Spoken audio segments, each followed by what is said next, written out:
لوگ اس دن کو دور سمجھتے ہیں جبکہ ہماری نظر میں وہ قریب ہے، جس دن آسمان ایسا ہو جائے گا جیسے پگھلا ہوا تانبا، اور پہاڑ ایسے جیسے رنگین اون، اور کوئی دوست کسی دوست کو نہ پوچھے گا حالانکہ ایک دوسرے کو سامنے دیکھ رہے ہوں گے۔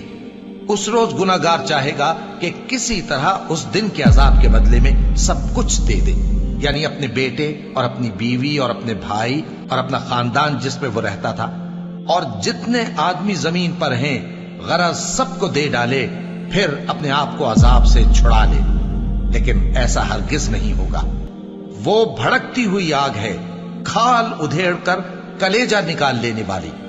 وہ ان لوگوں کو اپنی طرف بلائے گی جنہوں نے دین حق سے اعراض کیا اور منہ پھیر لیا، اور مال جمع کیا پھر سینت سینت کر رکھا۔